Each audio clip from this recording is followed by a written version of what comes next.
July 9th, 2011. If you were there or if you watched it from anywhere else in the world, you remember the energy. It felt like the air itself was different. After more than 2 decades of a brutal, exhausting civil war, a war that cost us over 2 million lives, we finally had our moment. 98.8% of us voted yes. We weren't just voting for a new flag or a new passport. We were voting for a future where we could finally breathe. The hopes were impossibly high. We thought the hardest part was behind us. We thought that because we fought together, we would build together. But as we approach another July 9th anniversary, we have to look into the mirror and ask the heaviest question a nation can ask itself. How did we get here? How did a dream that felt so pure turn so bitter so fast? Just a couple of years into our freedom, the political infighting started, and before we knew it, we plunged right back into the darkness of war. This time, fighting ourselves. It felt like a betrayal of everything the martyrs died for. We became a textbook example of how a country can win its freedom but lose its way trapped in a seemingly endless cycle of transitional governments and power-sharing deals that benefited the elites while leaving the ordinary citizens behind. Let's just be completely honest about the reality on the ground right now. 2/3 of our population is facing severe hunger.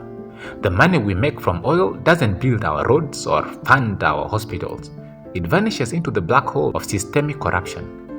Our healthcare system is practically non-existent, leaving families to suffer through massive cholera outbreaks and basic illnesses without proper medicines. Our schools are crumbling, forcing a whole generation of kids to grow up without a real education. Millions of our brothers and sisters are still living as refugees in neighboring countries or displaced internally by constant localized violence and insecurity. On top of everything, catastrophic floods have washed away whatever little resilience our communities had left. It's heavy and it's heartbreaking. And yet, despite the failure of leadership, the spirit of the South Sudanese people hasn't been completely crushed.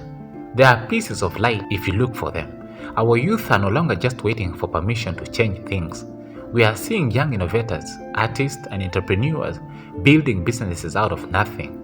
Look at sports, how our national teams bring the entire country together under one identity, proving that we can achieve when we aren't divided. And right now, there's a massive push toward the country's first ever democratic election scheduled for the end of this year. For the first time, people are demanding a say in who governs them, trying to break the culture of armed rebellion once and for all. We are slowly realizing that the government isn't the nation. We are the nation. So if we have to rate how far we have come since that historic day in 2011, honestly, on infrastructure, governance, and basic human dignity, we are failing. We are way behind where we should be. If independence was a test of state building, we haven't passed it yet. But if you rate us based on human resilience, on our ability to survive the absolute worst and still hold on to a shred of hope, we are still there. This July 9th isn't about celebrating the politicians.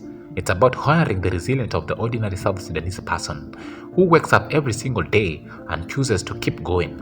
We have the land, we have the people, and we still have the potential. We just need to finally start building the country we actually voted for. My name is Mam and this is Mam Reports. I hope you have learned something.